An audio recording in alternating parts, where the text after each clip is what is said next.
My manager pulled me aside last year and said, half joking, that my generation just didn't have the same work ethic his generation did. I didn't argue with him. I went home, looked up the actual research, and what I found made me want to walk right back into his office. Not to prove him wrong about work ethic, but because I realized he might have been worried about the wrong thing entirely. So let's start with the myths, because there are quite a few of them. And then we'll get to the one thing underneath all of them that I think actually matters. Myth 1. My generation just wants to work from home forever. We don't want to be in an office. But one large workplace study found that only about 1 in 10 of us actually want to work fully remote. Roughly 3 out of 4 prefer some kind of mix, splitting their time between home and the office.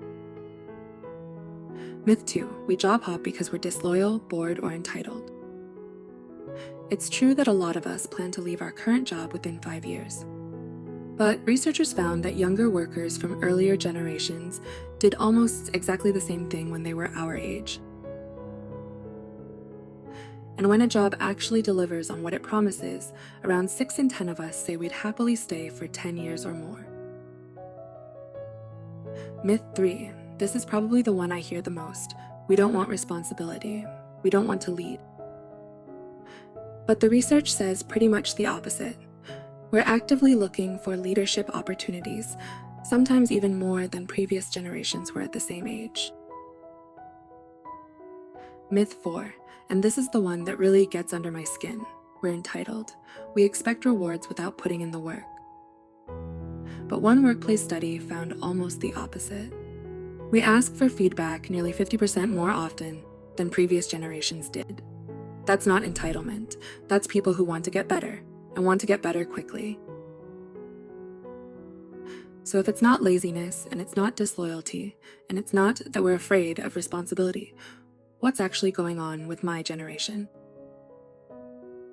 Then I found the number that stopped me cold, the one I wanted to show my manager.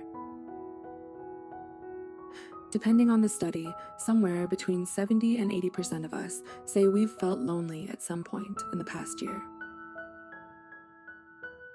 For older generations, similar studies put that number closer to 4 in 10. We're supposed to be the most connected generation that's ever existed.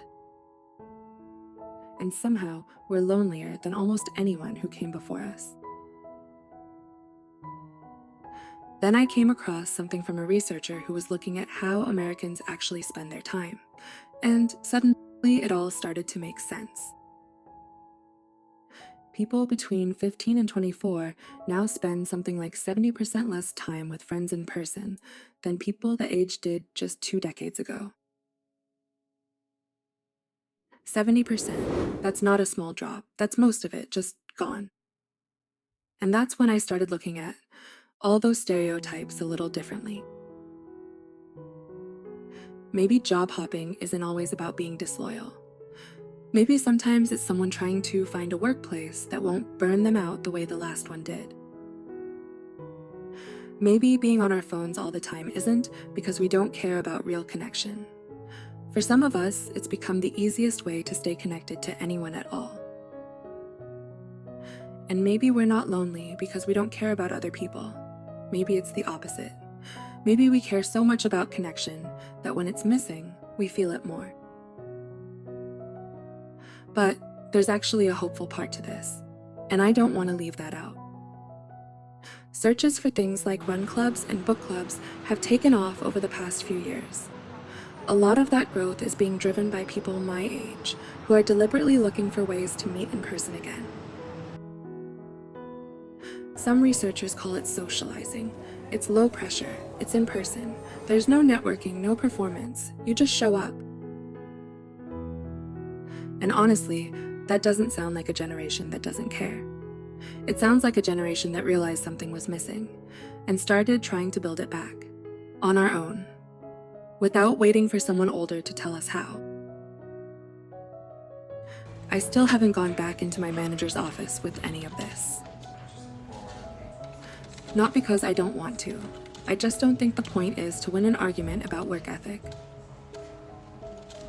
I think the point is for him to understand that what looks like laziness might actually be exhaustion, and what looks like entitlement might actually be a generation trying, probably harder than he realizes, to fix something that broke before we ever had a say in it.